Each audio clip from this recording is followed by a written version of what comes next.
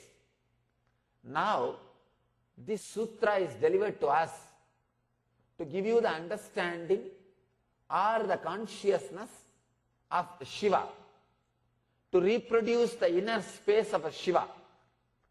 Means, when you fall in love with the whole, when you go beyond the mind stuff as described in this sutra, suddenly you will realize whatever is happening is auspicious.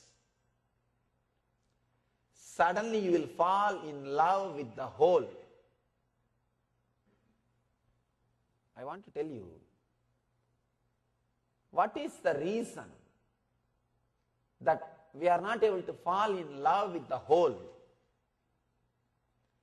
We are only falling in love with parts, not whole. Why we are not able to experience the samaschitta, which is described in the sutra? The samaschitta, are feeling connected to whole, feeling everything is one and the same.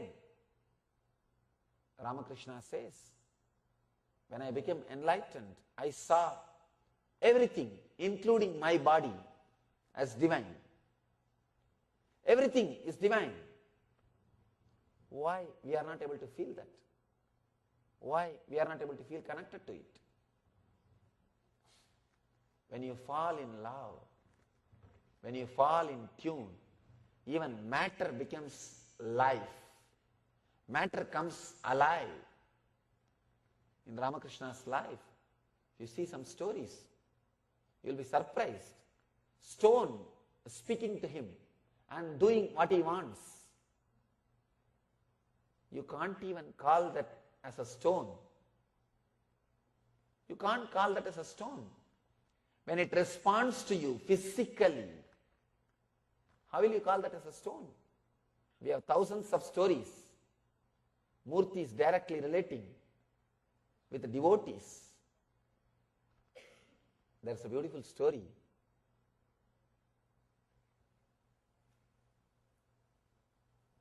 of a devotee,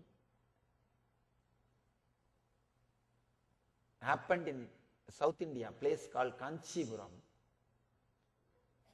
That the story happened in a Vishnu temple. That Vishnu's name is the Vishnu who obeyed the devotee's order. The story, let me narrate the story, then you will understand. There was a devotee. For some reason, king was disturbed by the devotee's activity. He told that devotee to leave the city. Just get out of my kingdom. The devotee said, all right. He went to the temple where he used to pray, and he said, Lord, I am going because king has told me. Please bless me. I feel that you will be always with me. I am going. If you can, please come with me. And he started walking. The devotee started walking. Story says, very difficult to believe. Story says, the Vishnu also got up from his bed and started walking with him. Understand? For a logical person, very difficult. The Vishnu also starts walking with the devotee. The king heard that the Vishnu is leaving, is walking. He ran and came to the temple and fell at the feet of the devotee and said, no, please don't leave. I understood your greatness now. Then the devotee says, all right, I'll stay here. Please, you also rest. And the story says, Vishnu went back and again started resting. And the murti, still the murti is there, as if he is trying to get up. He is trying to get up. Very difficult to believe. But if it is one or two places, you can avoid. This is like a story. I can say every village in India carries like this at least 10 stories. At least 10 stories. Every village of India will have at least 10 stories. If you are born and brought up in India, go to your village, you will have at least 10 stories like this. In every village. You can't brush all these things in the name of stories. No. You can't brush all of them. If it is one or two, you can say. You can't brush all of them. There is something more than story. There is something much more than to just a story part of it. When you are in love, even Murti, a statue, can respond to you, can connect with you, relate with you. When you are in love, you will feel whatever is happening is auspicious. Whatever is happening is Mangala. Why we are not able to feel connected to the whole? Why we are able to feel connected to particular person or particular object? Why not to the whole? If it is to a particular person or particular object, it's not devotion. Devotion will be something like to the whole. Why we are not able to feel? Because of the chitta, emotional memory, emotional connection to only few forms. All your emotion, you understand? You have enough emotion to love, to radiate, to be loving, to be caring at this moment. You have enough love. Love is like energy. You have enough energy to love everything in this moment. But that energy is used with all the memories, the emotional attachment with the past memories. It's like you have a certain amount of inner space. If you understand this example of your hardware, your computer hardware can store some material. It can catch some memory and store. If your hardware is filled with too many high resolution pictures, not only it will crash, you won't be able to use it at this moment. Your chitta is just like a hardware. Too many high resolution pictures means your emotional attachment to too many things. That is why your whole emotion is taken away by the past memories, your chitta. You are not able to radiate that love to the present moment. You don't have enough energy because all your emotion and energy is taken away by the past incidents or the people who are in your memory, either as attachment or anger or as guilt. Your whole energy, inner space is occupied. If your inner space is occupied by the chitta, too many high resolution picture, you will not be able to directly open, feel connected, fall in love with the whole at this moment.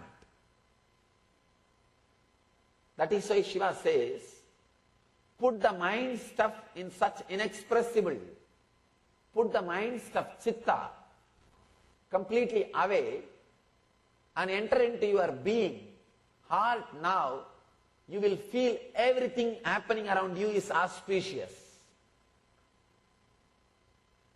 Understand? All your fear, all your greed, all your guilt, all these things are just because your emotions, your energy taken away by the past memory. Your inner space is occupied by too many high resolution pictures, those high resolution pictures are again and again popping up in your inner space. That is why you are not able to completely relate with the present moment, with the pure consciousness, with the pure energy, with the pure being in the present moment, in this present experience, with this present truth.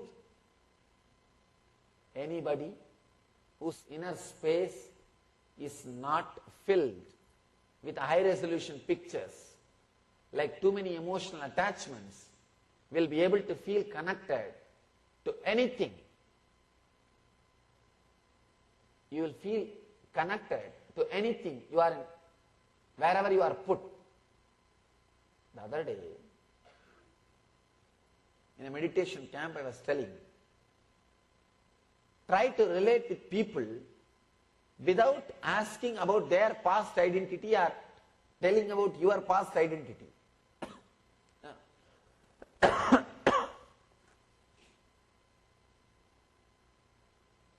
Why can't we love somebody just because he is in front of you? You can't love somebody just because he is in front of you. You need to know his track record. Why do you ask his identity? Just you want to know about his past. If he says, I'm a doctor, in 2 seconds you make a big calculation. Oh, then let me make a relationship. Sometime it will be useful. To share a smile, to share, open your being, to open up, you need to know about his track record. Why? Because all your emotion, all your inner space is occupied by the chitta, emotional memories, high resolution pictures. You can't relate, love people just because they are there. You can relate only based on their past, based on their career, based on the what I will achieve through this relationship. A person who can't love is filled with chitta because his whole inner space is occupied by the ideas who should be loved and who should not be loved, and how you should love, and the whole ideas. The high resolution pictures are there. When you say you are a doctor, immediately connects. Oh, doctor means nice, important thing. All his experiences, his high resolution pictures come up. This kind of people worthy of relationship, start the relationship. This kind of people, no, they are not worthy, reject. You are not able to fall in love or fall in tune with the whole because too much of chitta in your inner space, too many high resolution pictures in your hardware, in your hard drive, too many things in your inner space, in high speed, the logical calculations happening. Understand? If you understand these 4 or 5 steps, I'll give the essence of whatever I was trying to tell you. Your inner space is filled with too many things related to past.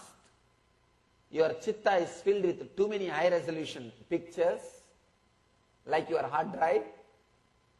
Because of that, the whole space is not available to the present moment, and you can love or feel connected only to the people or objects which falls in tune with your past memories, or which you loved or had benefit from the past memories. Based on the track record, only you can love or open up Because of this, you can't completely open your being to the present moment as it is. When you don't know how to open your being, you can't feel whatever is happening is auspicious. If you can come out of the chitta, the high resolution pictures, as Shiva says, suddenly you will see you have too much of inner space available to you. You can directly open up to anybody who is in front of you without asking their track record, without asking about their past. You will be able to fall in love, feel connected to the whole just by being in that moment for no reason. You don't have to be a Hindu to feel connected to this structure. You don't have to be a Muslim to feel connected to a mosque. You don't have to be a Christian to feel connected to a church. As on now, you will feel connected to this structure only if you have sympathy towards the ideology. Means track record before opening up. But a person who doesn't have chitta just opens up, feel connected to anything. Many times people ask me, Swamiji, you are traveling all over the world. How long it takes to settle down for you in one place? Because this settling down, feeling comfortable with the place where you are staying. I said, settling down? What do you mean by that? I don't even know that word. Wherever I go, I just completely settle down. Over. If I stretch my hand, food, eating. If I stretch my leg, sleeping. That's all. Rest. There's nothing like settling down. If you are feeling connected to one home, you can't settle down in the other home. It will take time. Either you should feel some resemblance to your home, or you should create some resemblance to your home. Only then you can relax and rest. Not only me, the who is traveling with me. For them, this idea itself is lost. If you don't have one home, you will feel homely with the whole world. If you don't have few friends or relatives, you will feel related or friendly with the whole world. That's why Shankara says, Mata cha Parvati Devi Pita Devo Maheshwara Bandava Shivabhaktascha Swadesho Bhuvanatrayam. When the cosmic father, Shiva becomes your father, when the cosmic mother, Devi becomes your mother, whole cosmos becomes your home, and the whole population becomes your friends and relatives. Understand, here Shiva is expressing to remove the chitta, the past memory, track record of feeling connected to one object, one person, one place, few objects, few persons, few places. Suddenly you will see, you feel connected to the whole, you feel connected to all, you feel connected to everything. Whenever you feel connected to something, you see the auspicious thing of that. You will feel the auspicious part of that.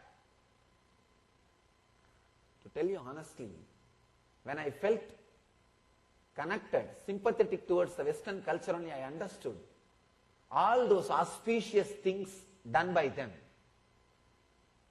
All those auspicious things in their tradition, in their lifestyle, in their culture. As long as you don't feel connected, you won't see the auspicious things in that culture, in that tradition. Only when I had the sympathy to be a little silent and look I understood, yes.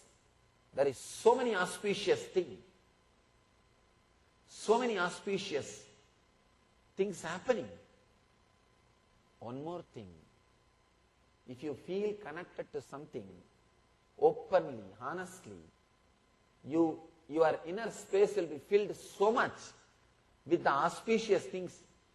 Even if there is something bad, you will not have inner space to sit and calculate. The other day, one of our devotees came and complained to me, Swamiji, we called 2-3 TVs to come and cover the Kumbhabhishekam, consecration ceremony of our temple. But those guys are concentrating only on bad news, whatever is happening in the society. That is the hot news for them. They are not interested in your meditation or temple inauguration. They are saying very clearly. See, we are too busy in publicizing the hot news. They are not interested in it. Who is interested in something good? No. Their inner space or their time is too much filled with bad things. So they straight away say, no, please don't mind. We are telling you honestly. We can go and we are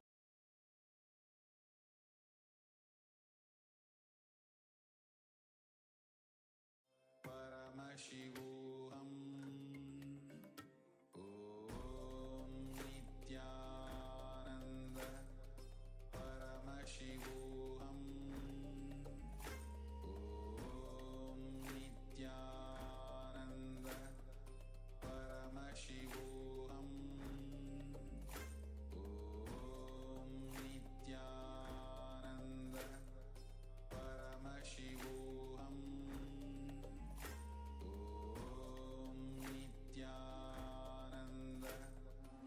Shankaracharya Madhyama Asmadacharya Paryantam Vande Guru Parampara.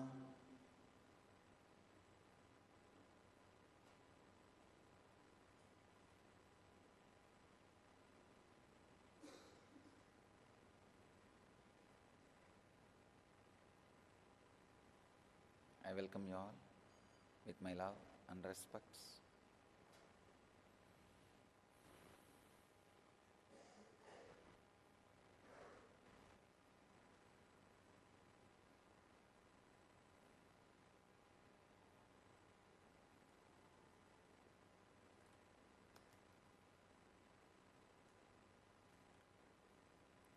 Today's subject for satsang: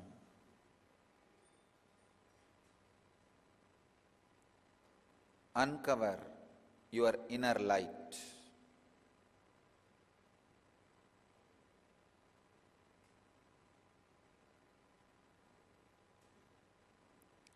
Today Patanjali is answering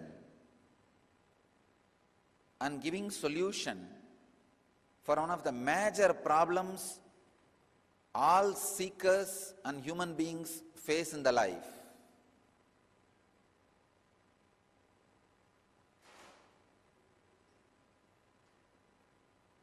It is 103rd Sutra of Patanjali's Yoga Sutras. In the second chapter, 52nd verse. Tata Shiyate Prakashavaranam.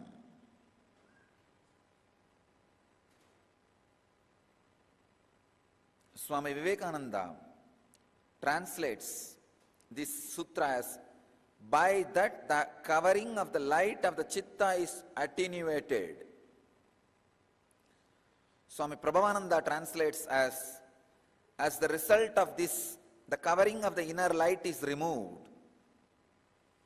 Swami Sachidananda translates as its result, the veil over the inner light is destroyed. I'll try to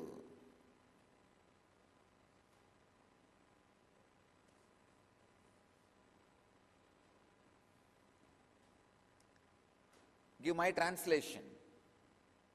Tatakshiyate prakashavaranam.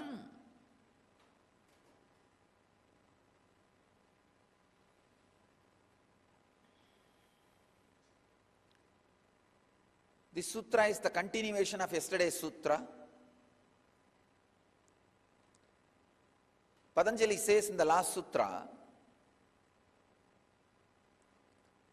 the science of absorbing the prana, the life energy, directly, without any means or vehicles, unnecessary load on your system. If you can absorb the highest frequency inside your body without any thought, without thoughts being awakened, that is what Patanjali calls as pranayamaha. Please understand, the whole purpose of pranayama is breathe without thinking. Whenever there is a thinking, breathing is not complete. Breathing does not take energy inside. It takes only air, which is not really necessary to be inside your body. It is the energy which is basic requirement. The prana is the basic requirement. Because prana is mixed in the air, we take the air also. If there are more thoughts, you will take more air, less prana. If there are less thoughts, you will take less air, more prana. Please understand? It's like a vicious circle. If you take more prana, naturally less thoughts will be there. If you have less thoughts, you will take more prana. Or the other way, if you take less prana, there will be more thoughts. If you have more thoughts, you will take less prana. This vicious circle continuously changing the consciousness of your being. Please understand. If you achieve any stability or state of consciousness through yoga, it is stable, but it takes a lot of time. If you achieve any stability or any higher experience through pranayama, it is instant. Same way, stabilizing it takes a lot of time. The right combination is Yoga Vedanta.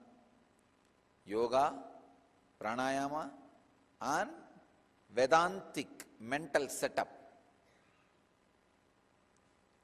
Having a strong foundation of ethics and understanding about life. Please understand. When a Kundalini energy is awakened in you by the master's presence or pranayama or some technique, if your mental setup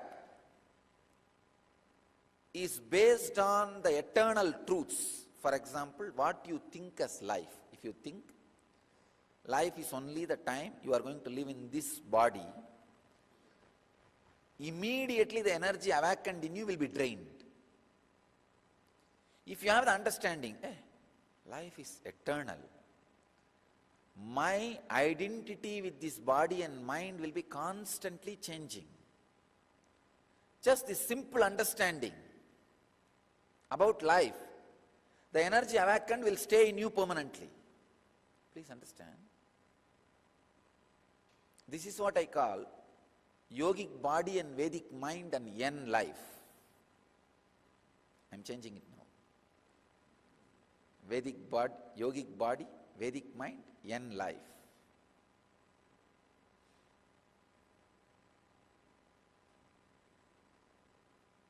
Having a mind which has deeper understandings about life. Life, death, fear, desire, all these major concepts with which you design your life. You make the strategy planning for your life.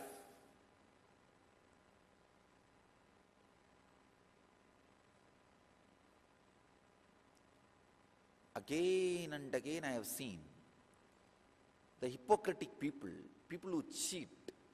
Even if you awaken their kundalini, it doesn't stand in their system. I have seen. People ask me, just blowing you can awaken the kundalini. Why don't you do? Somehow that hypocritical mental setup, the mental setup with which people try to only cheat, not try to be centered inside their inner space, true to the truth. Please understand. I wanted to address an important, very important problem today through the sutra. Most of us, in the name of practicality, miss being true to the spiritual truths which you yourself click. See, there are so many hundreds of truths. Really, it clicks with you in your heart. But somehow, in the name of practicality, some foolishness or ignorance, you don't stand true to it.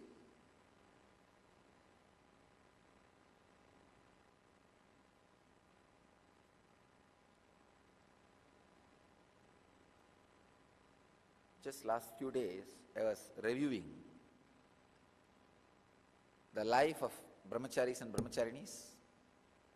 I was sitting and going through what all they are doing, how they are growing, what is happening in their spiritual life. Not being responsible to the truth they themselves believe. You see, for example, there are few truths. Enlightenment is the ultimate goal of life. You need to continuously do spiritual practice and internalize spiritual truths. If these truths does not even click with you, no problem. Then naturally you will live a so-called normal life. Up and tip. Morning up, evening tip. Night up, day tip. Up and tip. You will live that life, no problem. It is like a regular rut. But the moment these great truths clicks with you, especially when you commit to be truthful to those great truths and enter into an infrastructure which is created for that, naturally now you take a different responsibility altogether. Your life is no more yours. You are dedicating that to some higher purpose. Now, the truths which has clicked with you, if you are not honest, true to it, naturally any experience awakened in you will be drained in few seconds. It doesn't take more than few seconds. I have seen. I always tell this as a greatest danger. Seeker's face. When you enter into a sangha, you stop being honest to the truths and justifying it because somebody else also lives like that. Not being responsible for the truths which clicks with you or the life which you have assumed, which you have taken it upon yourself. See, if you have taken some life upon yourself, suddenly you become responsible for that.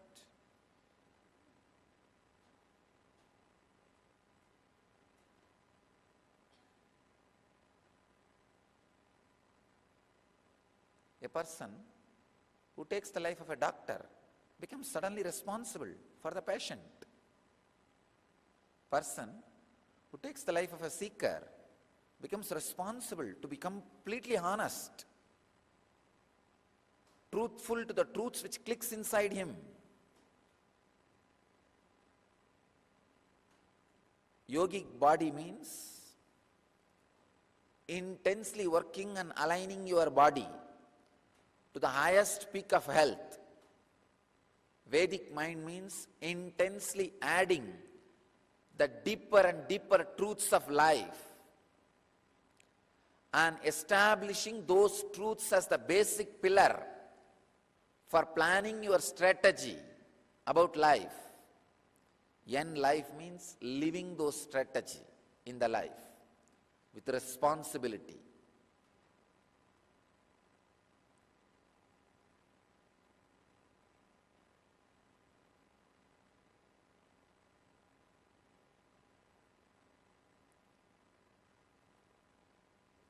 If you don't have N life, we can be very sure you don't have yogic body and Vedic mind.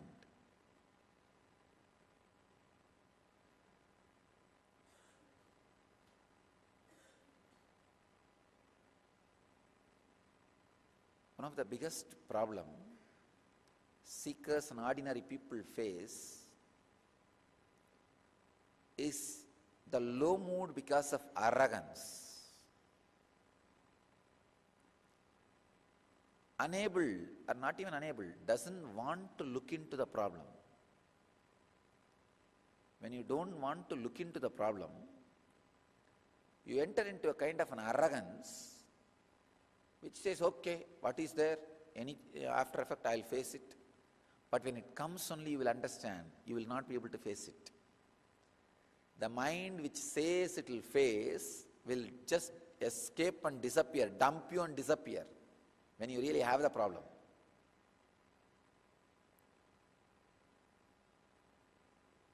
I've seen people, they think mentally, if this problem comes, I'll face it. If this problem comes, if it's okay, I'll face it. What is there?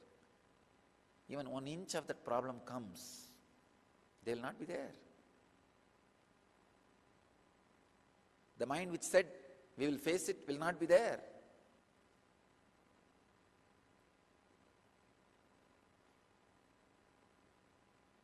Arrogance leads to hypocrisy. Hypocrisy leads to cheating. Cheating leads to cheating yourself, nothing else.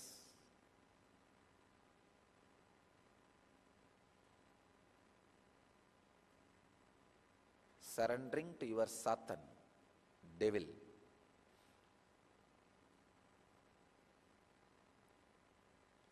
Surrendering to your own demonic tendencies.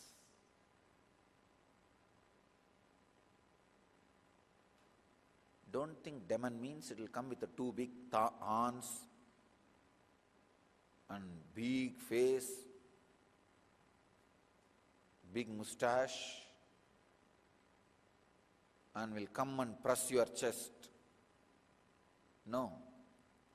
Morning when you want to get up and go to the Akada, the mood which you feel, oh, today I can escape and Swamiji is not there, I can cheat, if they ask I can say I am sick.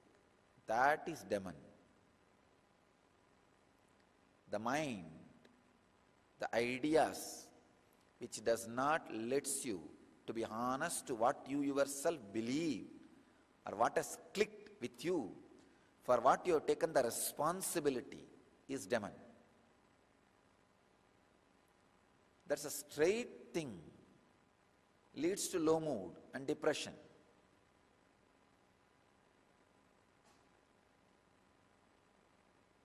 Yogic body means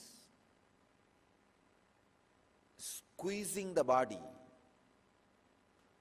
and taking the tamas out of it.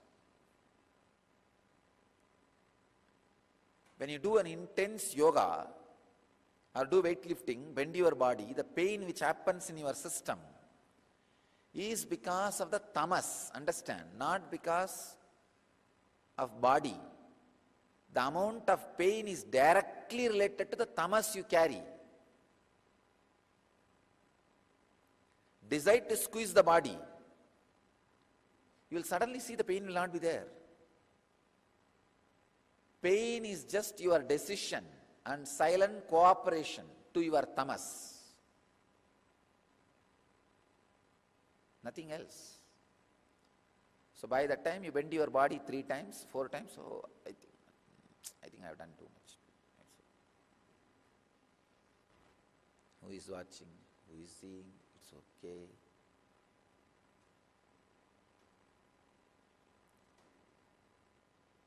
Same way, by the time you sit in the office and do some 5 minutes, 10 minutes, something here and there, let's go and lie down in the room. Who is going to watch in this huge crowd?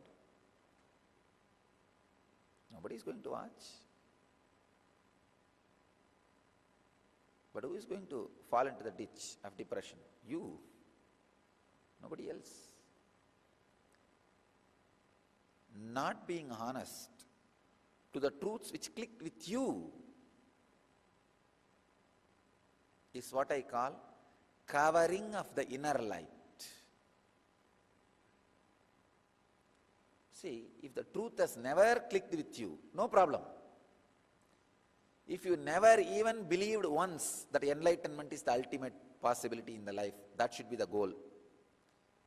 And I am beyond body and mind. No problem. Then get out of this place, and this place is not for you, and this satsang is not for you, this spirituality is not for you. Then you run around. What do you want to be doing?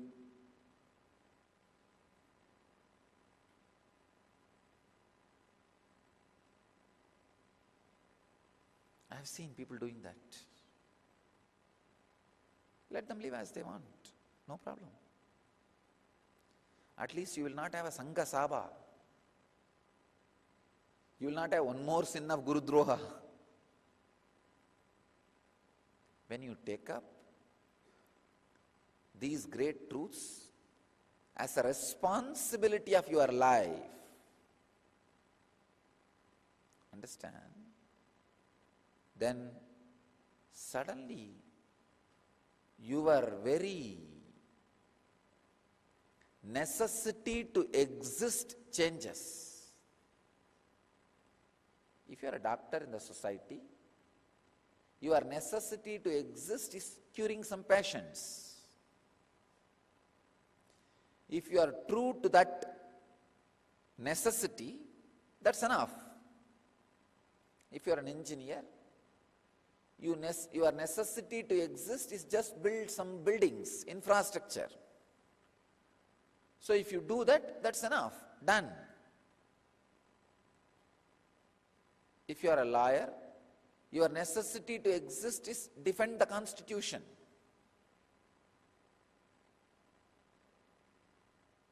Protect the people who are victimized by the police. So your necessity to exist, if that is fulfilled, done, no problem. But your necessity to exist, if that is not honored, the inner light is covered. Life lived with the inner light covered is depression.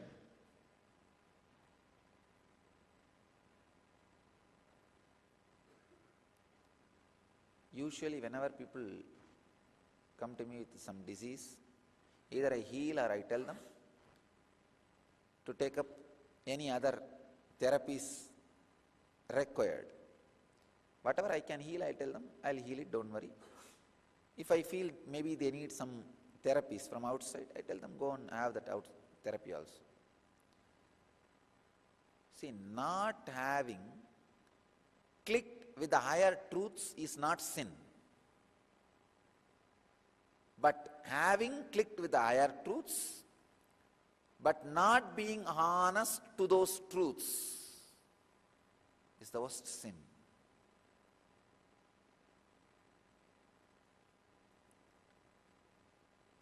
Especially taking up a life, for example, you are an ordinary person, somebody comes to you and says,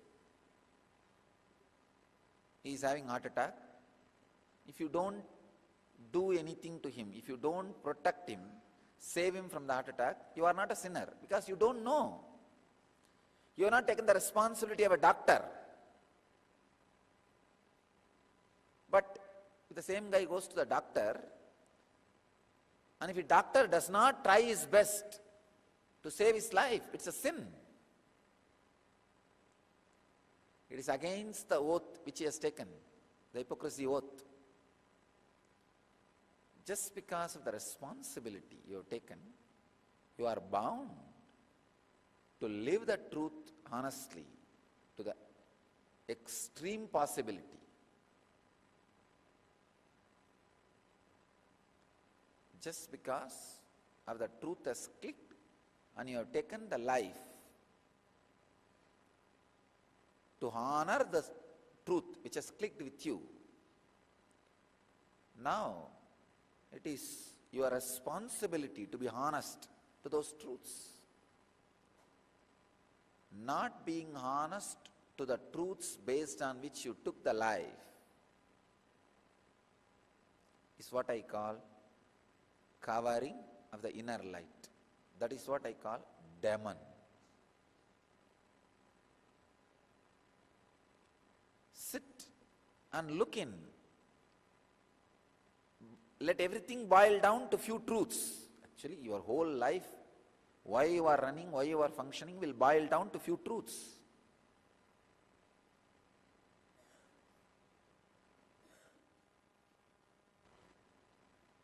So again and again be honest to those few truths. You will see the inner covering is removed.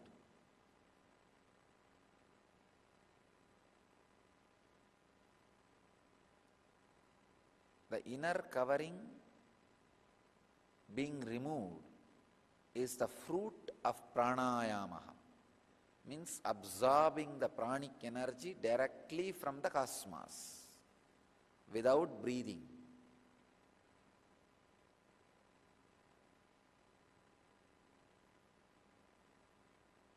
Absorbing the pranic energy from the cosmos will lead to the uncovering of the inner light. Means the mood swing will disappear. As long as you have the mood swing, you are not being honest to the very understandings on which you built the life. You built the decisions of your life. The only way is tear your body and mind and offer it to fulfill those truths. It is tyaga, renunciation, the only way, one and only way. Upanishads declare very clearly, tyage naike amritatva manasuhu. They don't say tyaga is one path to achieve the eternity. No, they say tyage naike, the only path to achieve the eternity.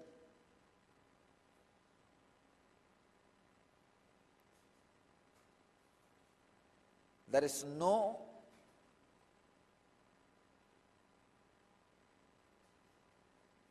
shortcut.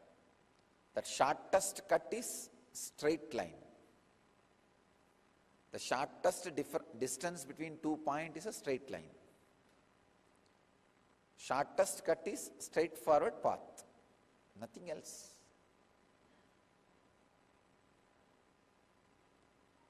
Tyage naike amritatva manasu. It is only the utter renunciation, honesty and integrity that can remove the mood swings and uncover the inner light.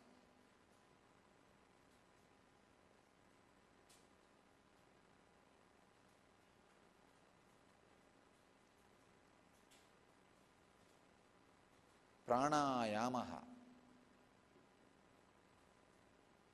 breathing without thinking. The honest breathing without thinking. Please understand the word honest breathing means life movement happening in you with the honesty to the truths you believe.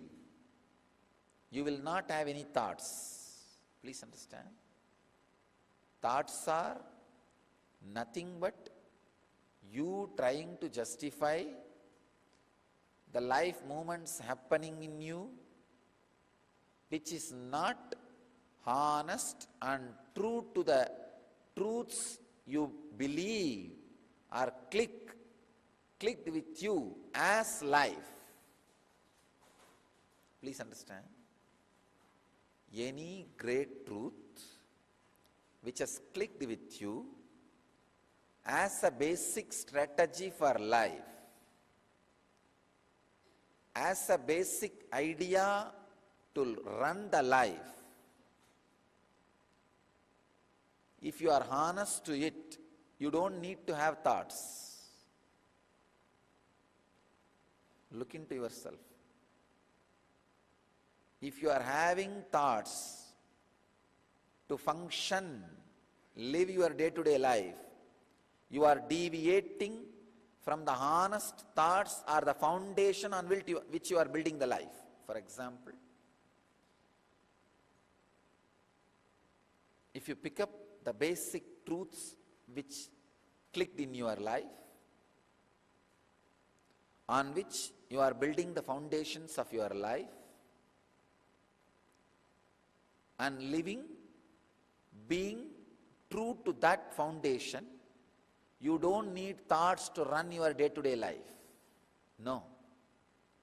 You don't require thoughts to run your day-to-day life, including your job. Even if you are handling publication department where you need to write, you can just write without thinking. Whole day I am just speaking without thinking, but every day something new comes out. It's not that you are wondering, I am also wondering. Just because I built my very life on the honest truths which I believe, and I am being completely honest to those truths. That is what I call living as per the cosmic law.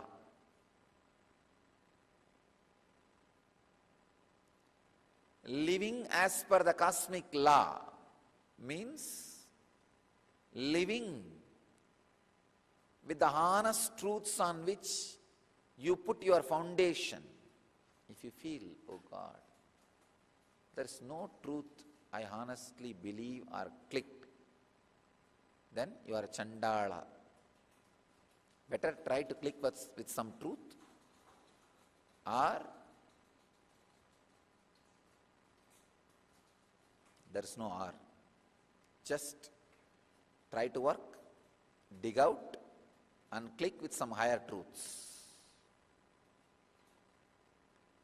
If you compromise with those truths which has clicked with you for the sake of luxury and wealth, you are Vaishya. If you compromise with those honest truths for the sake of power and name and fame, you are Kshatriya. If you compromise those great honest truths for no proper result or no proper reason, just foolish ignorance, you are fourth Varna.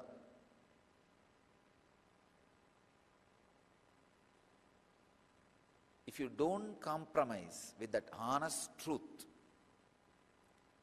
and live being established in it, and there is no inner darkness, no depression, you are a Brahmana. If you are at least trying honestly to be truthful to those great truths, you are a seeker. But any moment you give up, you are patita, fallen on. The honest truths which clicked with you, on which you built your foundation, for which you took the responsibility of life, be established on it without hypocrisy. You will see thoughtless breathing will be happening in you. The direct absorption of prana will be happening in you.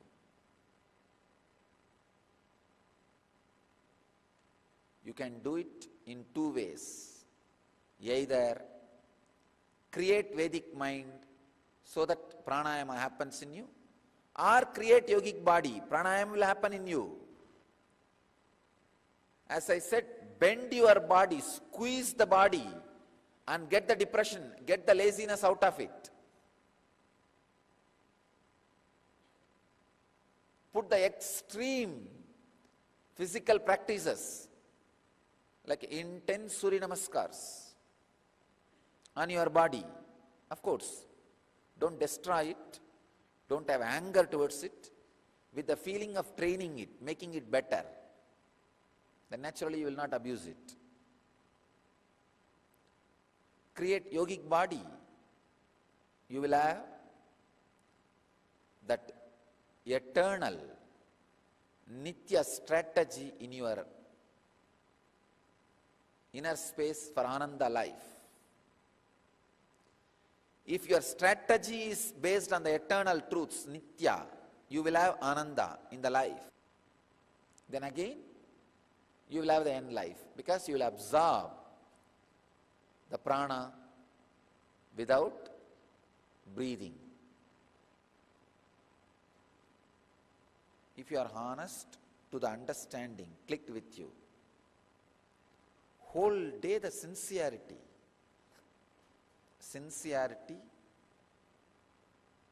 in your work, what you are doing, responsibility, feeling responsibility in the commitment which you took up, is a direct technique to absorb prana from the cosmos. Breathing without thinking, taking prana in without breathing.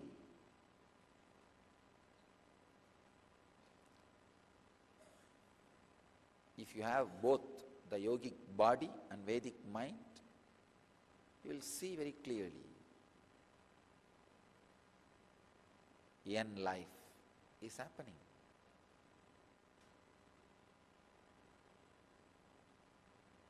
Yogic body, Vedic mind, end living.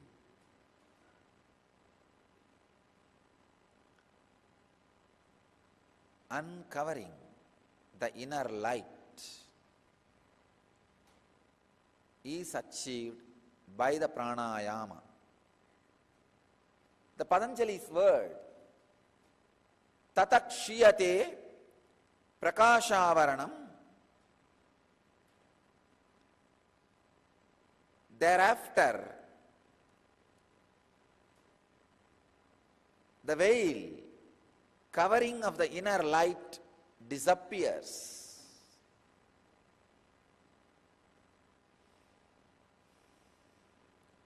Covering of the inner light, when it disappears, it is visibly seen even on your skin. Please understand. Even on your skin, it is visibly seen. As aura, it is very visibly seen.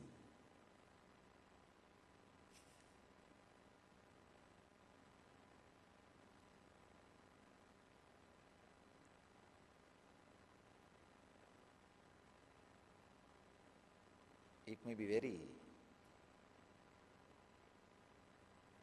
mystical, but I tell you, even a single honest eternal truth, N Sutra, clicks with you your inner space, and you solve at least 2-3 of your inner problems with that truth, with that Shastra, immediately within those few minutes, your auric energy expands. Every time you bring yourself to the center and make yourself responsible, solve your inner space problems, the veil on the inner light is removed. What Patanjali calls as Kshiyate, removed. Tatak Kshiyate Prakashavaranam. The veil which covers the inner truth is removed.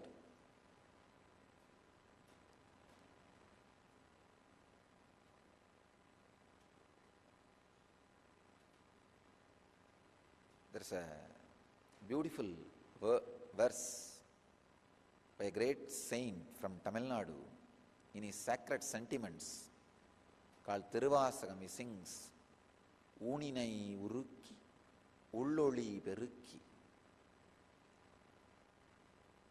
The exact translation of that word, by melting the body,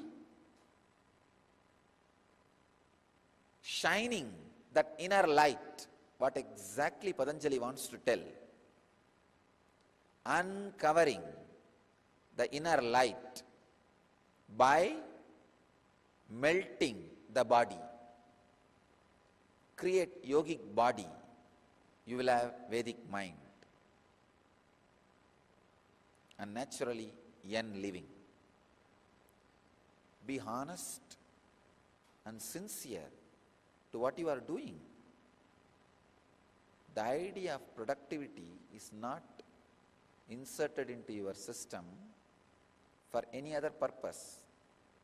For you to stand up again and again and again and verify the truths on which you are building your foundation and life.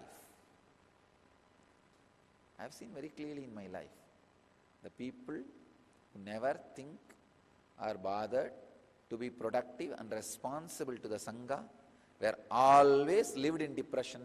They live in depression and abuse the Sangha, nothing else.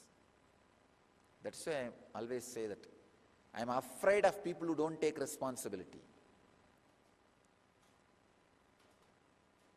So decide to surrender to the honest truths and the Master, not to your own demon and devil which you carry inside. And the most dangerous part is you surrender to your own demon and devil and claim you surrender to the Master, God. Absorbing prana into the system without breathing uncovers the veil of inner light and makes your inner light shine.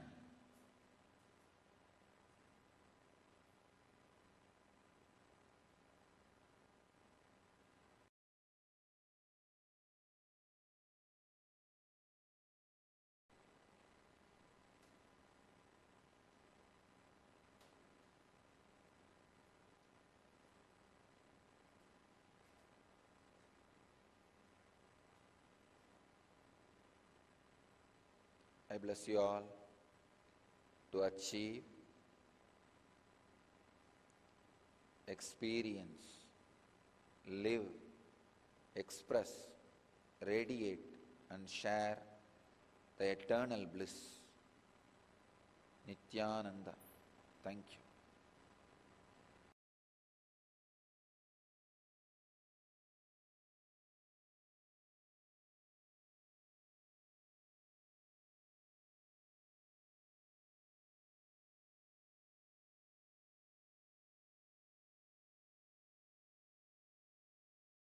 Nithyananda Paramashivoham Om Nithyananda Paramashivoham Om Nithyananda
Sadashivasamarambam Shankaracharya-madhyamam Asmadacharya-paryantam Vande Guru-paramparam.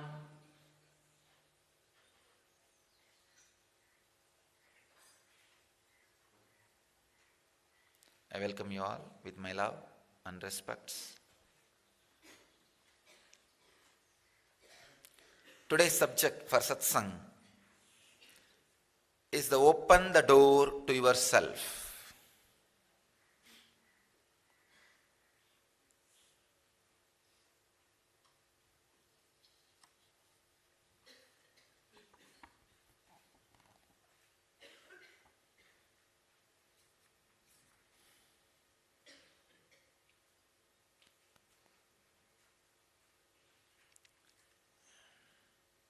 Seventy-seventh Sutra in the second chapter, 26th verse.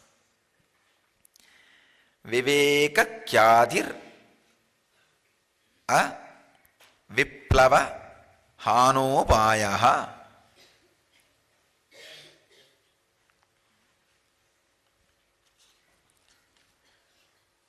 Very beautiful sutra.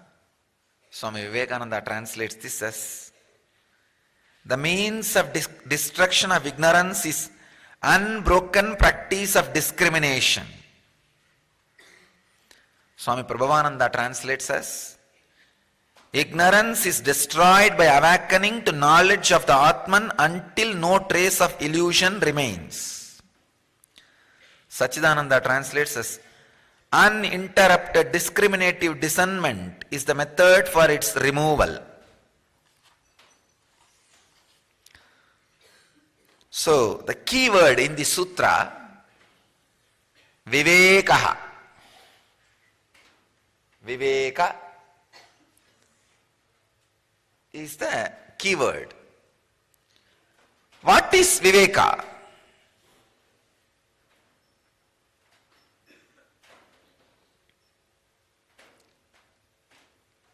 I'll describe the secrets of viveka.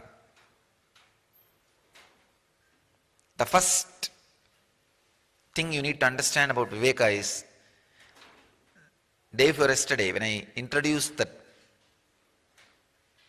Patanjali's Sutra on ignorance, I said very clearly, not letting your logic to reach its logical conclusion is aviveka. Letting your logic to reach its logical conclusion is Viveka. It's the first thing you need to know. Second,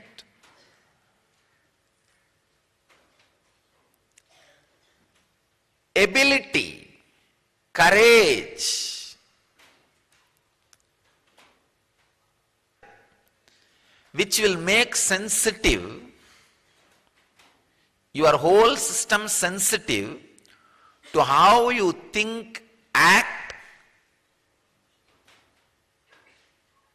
Above all, you yourself will be exposed to your own hypocrisy. Please understand, yesterday night in the campfire session, many were asking what to do to hold this conscious energy permanently in us. Everybody is worried now about that only. You are pouring so much inside us, literally you are blowing us off. How to retain this energy in the system? Understand. To retain that energy in your system, you need two: strong nervous system and subtle grooves in the brain. For the strong nervous system,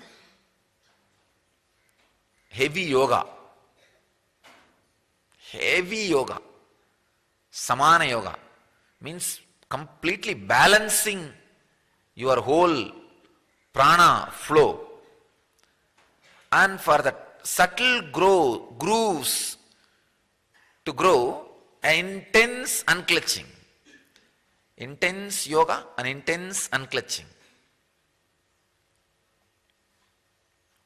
Why we really resist so much for that subtle grooves, if those subtle grooves are developed in your system, you become conscious of all that ignorance you carry in.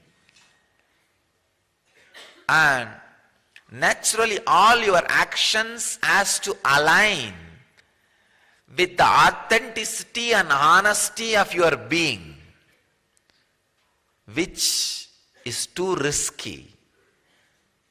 If all your actions and thoughts and words get aligned, you are out of hypocrisy. You may not be able to do many business you are doing.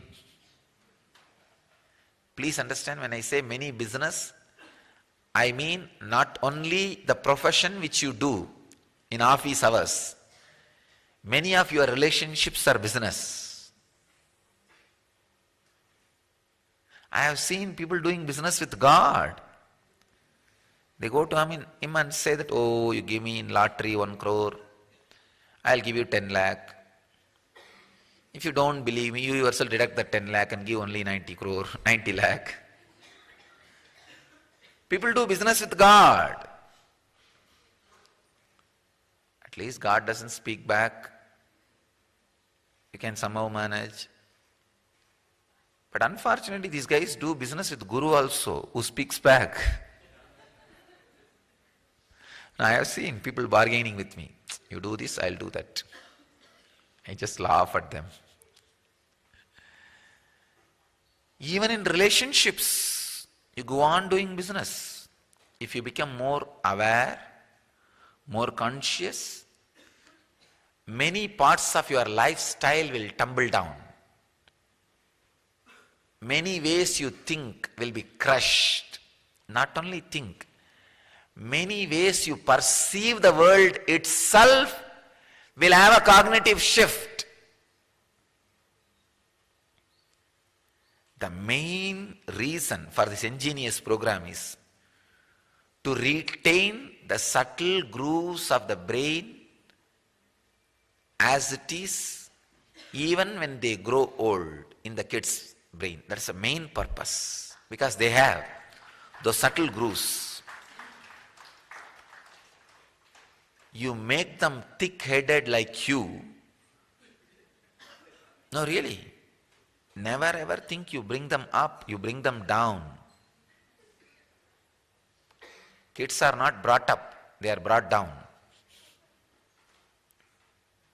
See, when you give a candy, first thing a child will do, it will run outside the house to share with its friends.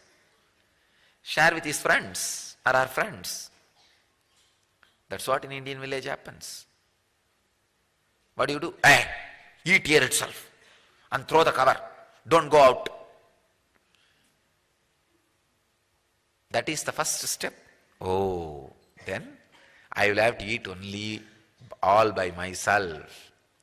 That is the right thing. You are sowing the seed of he dumping you in the old age home.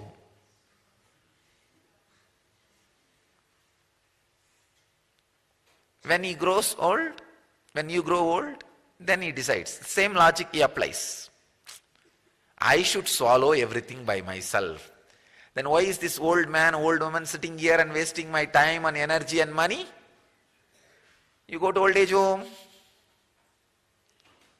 It is you who sow the seed and reaping the fruit.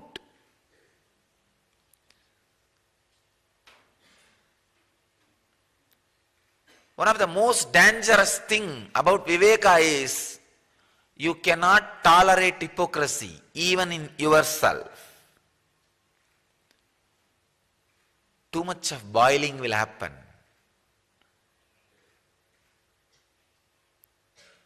And the honesty, the truth and strength of your Viveka will shake the way in which you live.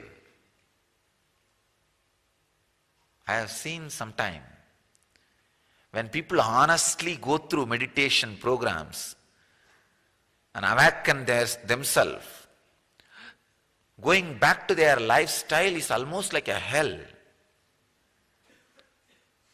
understand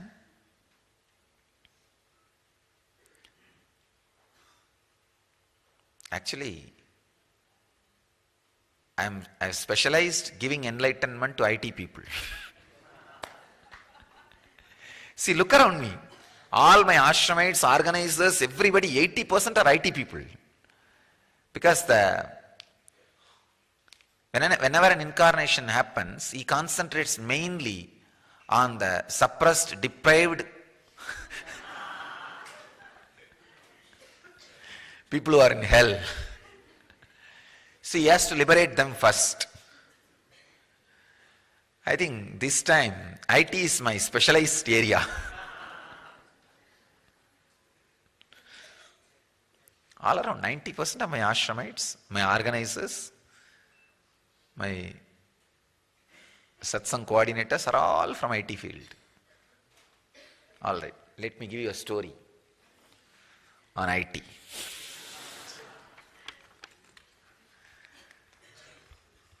One politician, one thief, one programmer died and went straight to hell. They did not even take a deviation. Politician said, I miss my country, I want to call my country and see how everybody is doing there. He called and talked for 5 minutes, but within 5 minutes people said, enough, just allow us, let us be in peace. And finally, we somehow pushed you there, and we don't want you to call us back anymore. Anyhow, very dejected that even his own kith and kin are not respecting him. He went back to devil and asked, how much should I pay for the call? He said, maybe 10,000 crore. Politician wrote a check and went to sit back on his chair. Thief was really jealous and he starts screaming, I want to call my group. He called and talked only for 2 minutes. His group said, get lost. We are too busy in sharing all your wealth. We are not even bothered about your body. It is lying somewhere. Don't call us again. Then he went and asked devil, how much should I pay for the call? Devil had little compassion. After all, this thief is robbed only just some few crore rupee. So finally he says, all right, give 1 crore. Thief pays 1 crore, goes and sits. Then programmer comes. He says, I want to call all my IT friends. He called all the IT persons, friends, talked for 20 hours. Because in the 20 hours, a lot of updating has happened. New technology was discovered. A new communication trend. iPad, so many new things. They discussed about everything. How to use, what are the new gadgets, these, that. Who is in the leading and what is going on. The whole thing. After 20 hours he went, asked the devil, how much do I need to pay? Devil said, no need to pay. Programmer was stunned and asked, why? Devil says, calling hell to hell is free.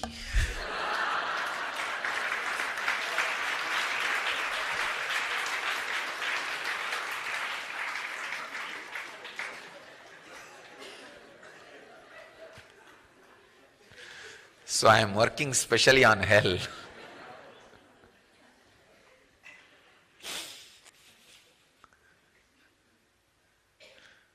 No, I really tell you, the planet Earth is suffering with one of the important problem of sleep disorder, especially last 20 years, it has increased drastically.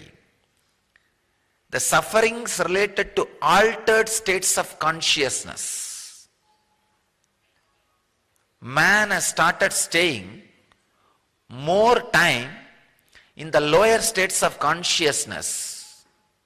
Please understand, one only reason is IT revolution. Too much of information is being fed into the system through the light source. TV, internet,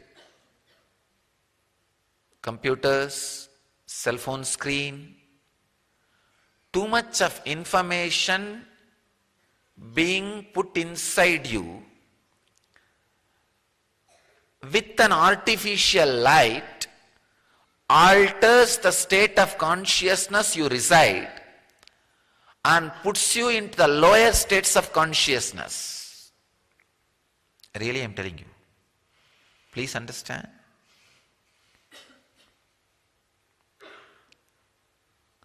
And so much of ideas put inside you through the light source. Please understand. If you are ordinarily seeing with an eyes a drama, you know it is an entertainment. Your unconscious also will know it is an entertainment. You will not take that seriously. But when you see the same drama in movie form through the light source, you will be brainwashed. Your unconscious will start believing the whole thing as true. Your unconscious will be repeating it, responding to it even in its dreams. You do not know the danger of looking at the lighted screen, light source. Avoid. I am telling you. Avoid looking at the light source as much as possible. Only the information which you want it to go inside your unconscious, receive it through the light source.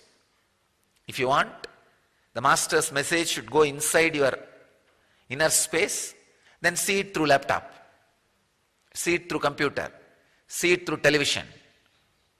But never see something which you don't want it to go inside your system. I tell you, one of the main reason for humanity suffering with the lower states of consciousness, all the psychosomatic disorders, insomnia, chronic fatigue, intense violence, all these psychosomatic disorders are mainly because of receiving information through light source. Understand? If you are an IT engineer and you can't avoid the hell, I give you these simple tips. Have this processed turmeric on this 3 point. On the forehead you will have kumkum. Even in these 2 points, you can't have kumkum, means just have at least the turmeric. Apply the turmeric. The effect of it on you will be lot less. And before falling asleep, sit and do the hunkara dhyana, chanting the hunkara, and throw everything out and sleep. Please understand.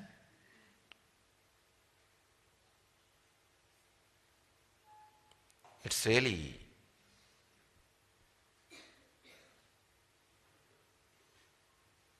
I am not able to make you understand the dangers of lower states of consciousness.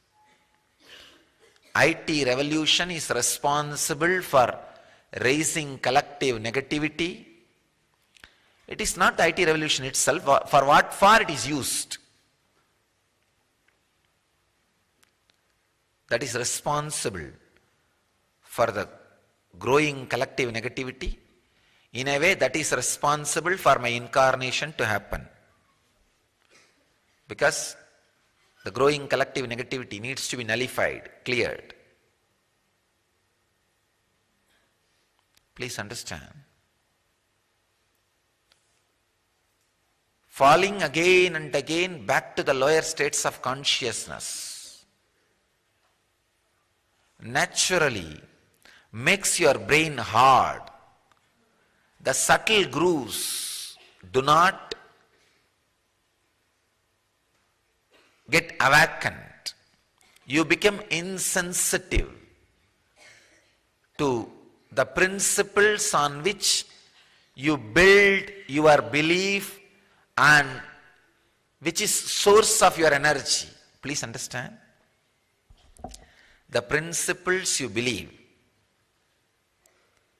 the ideas gives you the energy, the reasons why you jump out of your bed joyfully. All these things will be shaken if you grow in dullness. But if you grow in sensitivity, your hypocrisy will be lost. Many of the things which you enjoy, you may not have it in your life. Many of the things in which you have vested interest may not happen around you in your life. If you are growing, if your subtle grooves in the brain are getting developed, you may not really want to work for a boss who really sucks the humanity for his zero-based heroism.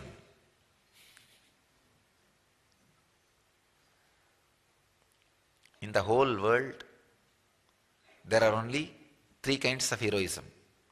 One, the zero-based heroism, means because of money. Being hero because of more zeros in your bank balance. Second, fear-based heroism. Accept me as a hero or I'll finish you off. Weapon-based heroism. Fear-based heroism. The third, you don't need to accept me, I am a hero.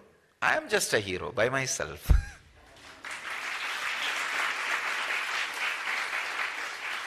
I'll neither frighten you to accept me as a hero, nor I'll create greed in you to accept me as a hero. I just live like a hero, that's all. Somebody asked me, what? I heard you claim you are God. I said, no, I don't claim. I just live like one, that's all. You don't need to claim you are hero. Just live as hero, that's all. You don't need to claim anything. That heroism can never be taken away. That heroism can never be taken away. Because it is not dependent on anybody. It is just dependent on your strength. Understand? If the subtle grooves in your system is awakened, you may not be able to suck the society, accumulate wealth, or manipulate people, have the political power. That is why in India, this group which is dedicated to awaken the subtle grooves in the brain are clearly instructed voluntarily to take up poverty and no power, no political ambition and no economical wealth around them. That small group only is called Brahmanas. Brahmana has nothing to do with the community in which you are born, the lifestyle you live. Dedicating the energy for awakening the subtle grooves of the brain through the uninterrupted discrimination, Viveka, as Patanjali says. Uninterrupted discrimination. Continuously discriminating, taking all your thoughts to its logical conclusion, you need to dedicate little time for it. You need to work on it. It needs to be accumulated. Viveka has to be built. It has to be accumulated. So be very clear. All you need to do to destroy ignorance is take every thought to its logical conclusion. As I was telling yesterday, if you think you are the body, then what is going to happen? At one day it will become old and die. Is this all the whole essence of life? If you think this is all the essence of life, then at least accept that completely and stop suffering. You will see transformation. Or if you think, no, then this cannot be. I should be something more than this. Then start digging, finding out, seeking. Till you reach the restful awareness, don't leave the logic to stop. Viveka should lead to Ananda. Till it leads to Ananda, Viveka should be extended. Till it leads to Samadhi, you should work on it. Otherwise, you will be carrying an aborted child. Aborted child in your system is most dangerous. It is really dangerous. Understand? Most dangerous.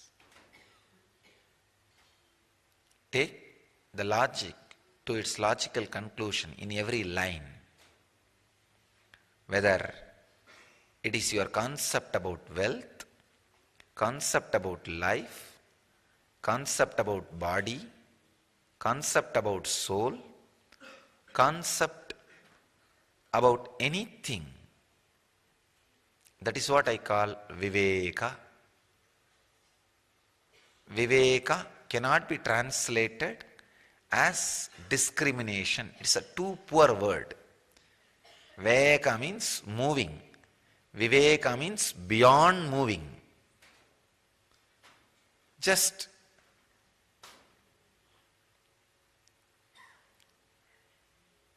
pondering over,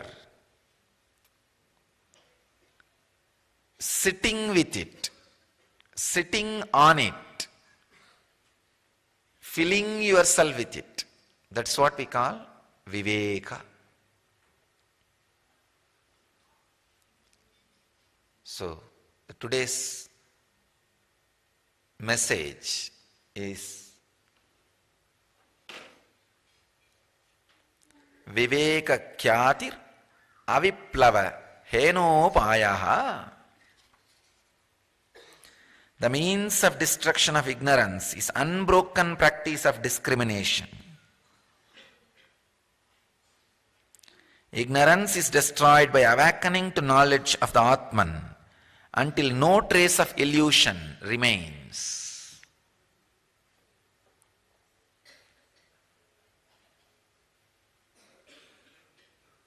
I bless you all to experience, achieve, live, express and radiate the eternal bliss, Nithyananda.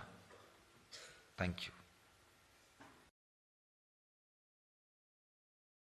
Paramashivoham Nithyananda. Paramashivoham Nithyananda. Paramashivoham Nithyananda.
Let's enter into the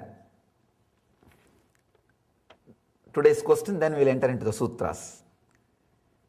Please explain, after doing the first exercise of expansion and concentrating and commanding our object in the water, how to practice meditating, feeling everything within. This is one of the very tricky question. Only after you do that first part, you will even be able to understand the second part. See, the technique itself is designed in such a way, there is a automatic security system. If you directly try the technique, you will not be able to understand. First, you have to master, and you must be able to move the object. Only then you will even be able to understand intellectually the next part. Maybe let's enter into this sutra. I'll explain how deeper and deeper layers of understanding happens to you from the same line. When you grow, the scripture reveals more. The same Shiva Sutra, if you read after having some deeper experience and higher consciousness, the opening will be much better. The understanding will be much deeper. Today's sutra, in rain, during a black night, enter that blackness as the forms of forms. Very powerful sutra. Understand, Mahadeva is asking us to meditate on darkness. Yesterday, both sutras are related to light. Today, both sutras are related to darkness. Today, two sutras, both of them are related to darkness. Our rishis saw even darkness. Mahadeva sees even darkness from the highest superconscious state. That is why he says, even looking into darkness can become a path to enlightenment. He is not leaving anything. Especially this technique can directly give you the glimpse or a click if you are afraid of ghosts and if you are afraid and if you are frightened about darkness and ghost, we can take a simple test. Night around 11 o'clock or 12 o'clock, without light, if you are able to go to the backyard, garden, and come back in a very relaxed way, without speeding up, without adding more speed to your steps, this technique won't help you. If you have that fear about the darkness and ghosts, this technique will straight away give you the glimpse. Because you are caught in that energy center. Releasing that will straight away lead you to superconscious experience. Human beings are always afraid of darkness, especially after the invention of the light. After the invention of the light,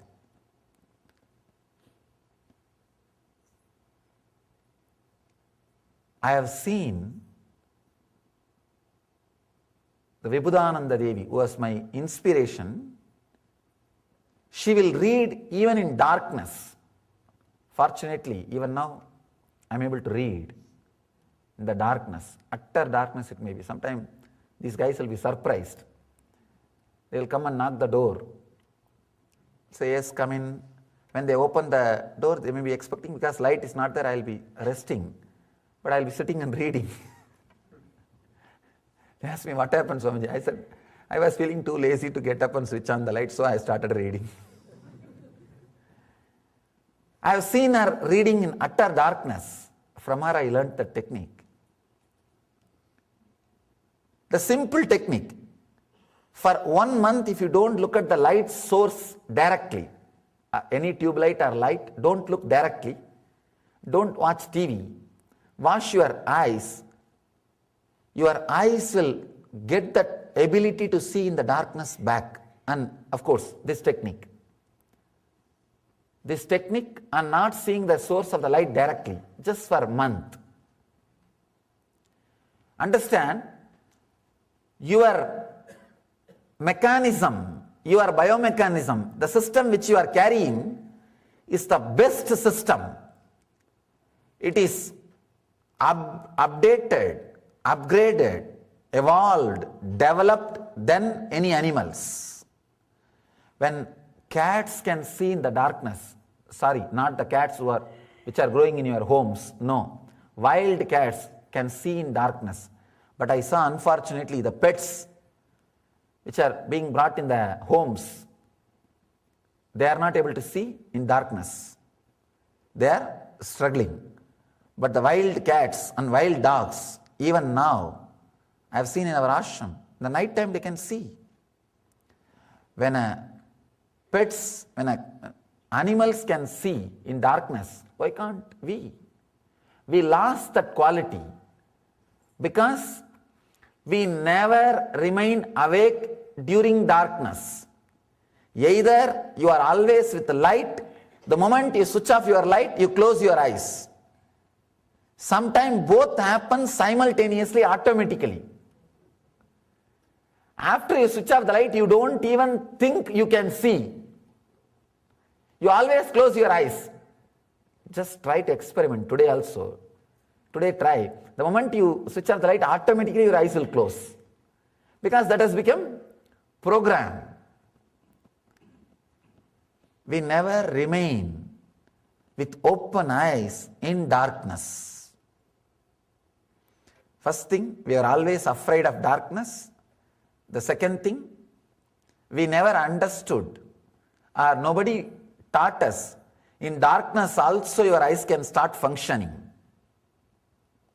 Here, Mahadeva is not giving this as a technique for healing your eyes or increasing your ability to see. No. He is giving this as a technique for enlightenment. First, we need to understand the darkness. Understand? Intense light and intense darkness is one and the same. Beyond certain frequency, you can't see the light. And below certain frequency, you can't see the light. So intense light and intense darkness is practically one and the same. Light comes and goes, sun rises and sets, but darkness stays. Light has a source, darkness has no source. Anything which has a source cannot be infinite. Darkness has no source, that is why it is infinite. That is why in the Vedic tradition we started meditating on darkness. Understand? This is one of my very favorite technique. Because I lived in forests for so many years, I know the power of darkness, meditating on darkness. That is why in our NSP program, the second level meditation workshop, whole night this technique will be practiced. In India we do one full 12 hours, people enter into this technique.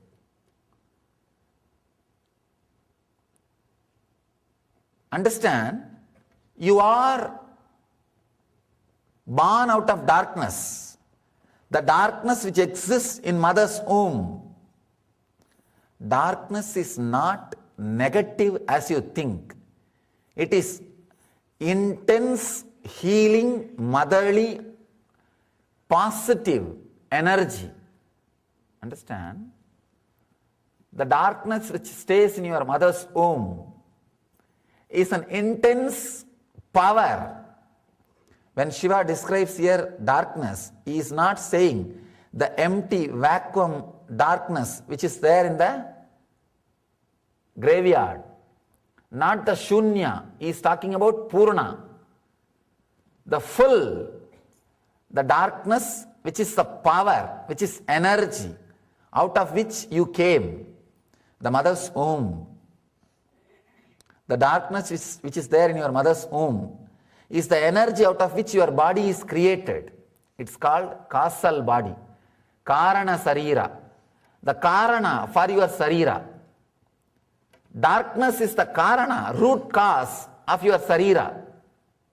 Not only that, even the sky, the space is an intense darkness. Space is not intense light, it's an intense darkness. The Vedic scriptures define the beginning of the creation. They define darkness was covered by darkness. Darkness was covered by darkness. That is the beginning, means the source, karana. Movements of colors is what is this world, and base of the colors movement is darkness. Darkness is the screen. Movements of the colors happens on that screen. Darkness is the infinite base. When you go in the flight in the night time, if you see out, you can understand what I mean.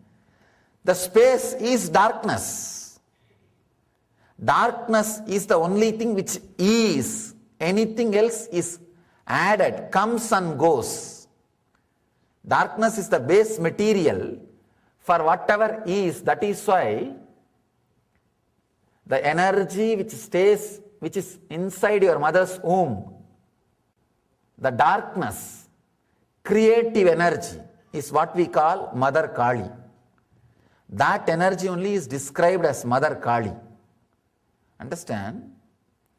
Darkness is not negative as you have been taught. You have been given a wrong idea about darkness. You need to first understand about darkness with more clarity and more positive understanding. Only then you can do this meditation. If you are afraid of darkness, you can't enter into this meditation. You are always taught darkness is death, emptiness which happens after your death. You never realize the emptiness which existed before your birth is darkness. Now change the understanding. Darkness is not the emptiness which happens after your death. Darkness is the fulfillment, full energy which was there before your birth, out of which you took birth. This clarity can make you feel connected to darkness. That is why the Mother Kali was described as darkness. Kali means darkness. The very word in Sanskrit means intense darkness. That darkness is motherly energy, the womb out of which you took birth, the energy out of which you came out, the energy which was the source of your very being, very body. Understand? Your body is created out of the darkness. That is why the pregnant women sleep more hours. Traditionally, it is believed when a pregnant woman sleeps, you are not supposed to disturb. In India, even now, I have seen, they say that when a pregnant woman is sleeping, Brahma is coming and doing the creation. Only time the Brahma will be worshipped is the time when a pregnant woman sleeps. Even now I remember, in the families, villages, they will tell, hey, Brahma is doing his work, don't disturb. Means the creation is happening, the body is getting created. You are created out of the darkness which exists in mother's womb, Karana Sarira.